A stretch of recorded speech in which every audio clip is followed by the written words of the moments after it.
waxaa inoo furmay xisbigii midowda nabadda iyo horumarka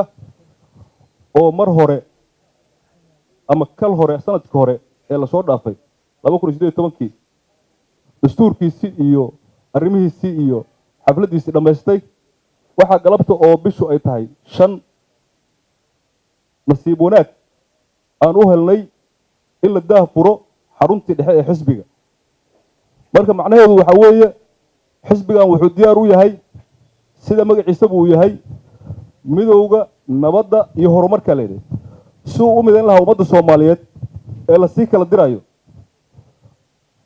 saad la socotaan sanadka hadda la soo dhaafay 2018 dowlad goboleedyada shirkooda ugu dambeeyay ee Kismaayo ka dhacay waxay xiriir ku jireen xukuumadda Soomaaliya si ku meel gaar ah sidaas la eg maalin adheereen 3 bar 4 bar korona xukuumadda waxay xiriir ku jirtay caalamka ama beesha caalamka maxaa yeelay ninka la diray oo laga qaaday maxaa la yiraahdaa waa kala noqon la yiraahdo muxuu ahaa kalsoonidii ama Soomaaliya ku rabtay yiraahdeen ma aha Soomaaliya ku rabtay inay dhahaan fil Soomaaliya laga rabay horta wax la inay dhahaan rabeen ee Soomaaliya kuma rabta ma ahayn ninkaas ma ahayn haysan shakhsi ma ahayn wuxuu wakiil ka ahaa beesha caalamka waxyaalaha iska soo dhacayna waa arkaysaan dhawaan marka dawladdii ama xukuumaddii federaalka ahayd qoladii hoggaanka noo haysay waxay xiriirka u jireen beesha caalamka xisbigan wuxuu u taagan yahay marka si ay ku soo celin lahaayeen midnimadii dowlad goboleedyada iyo dowladda dhexe xisbigan wuxuu diyaar u yahay si uu ku soo celin lahaa xiriirkii beesha caalamka iyo dowladda Soomaaliya xisbigan wuxuu diyaar u yahay isu keenka ummadda Soomaaliyeed sidii uu sheegay rag igu horeeyeen aad ina ugu dheeraad ma doonahaye soo xisbigan wuxuu diyaar u yahay cadaalad midnimo iyo isku duubni wuxuu diyaar u yahay doorasho xaq ah oo cadaalad inay dhacdo sidii doorashada ka dhacday Koonfur Galbeed xisbigan diyaar uma ahan mana ka qayb qaadanayo mana gali doono insha Allah taala saas la eg sidii Cabdiraxmaan Cabshukuur haatan uu sheegay Puntland waa dowlad goboleed Koonfur Galbeed waa dowlad goboleed inkastoo Xuseen senator Xuseen adeer oo fariin yar sii dirsaday oo afkiisa adinka baad aqoonaan maqlahaye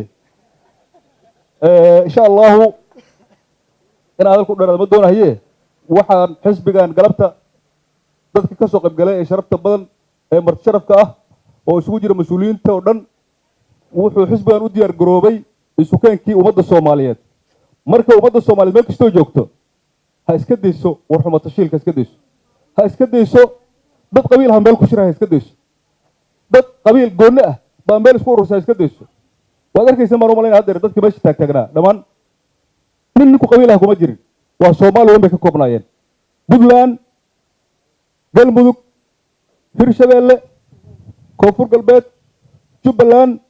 iyo caasimadii oo joogna inta waa u dhamaayeen dadka meesha taagnaa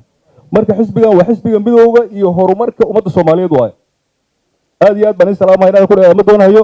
shaqo galabta noo bilaabatay mar haddii xarunta dhaxal la furay xarumihii kale ee dowlad goboleedyada waa la furi doonaa insha Allah dowlad goboleed kastana meesha loogu imaan doonaa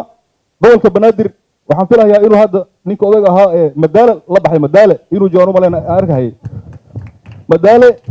iyo gobolka Banaadirna waxaan rabnaa in sidii hore si ka badan xafiisyada dhawaan loo furo dhalinyarada xafiiskooda loo furo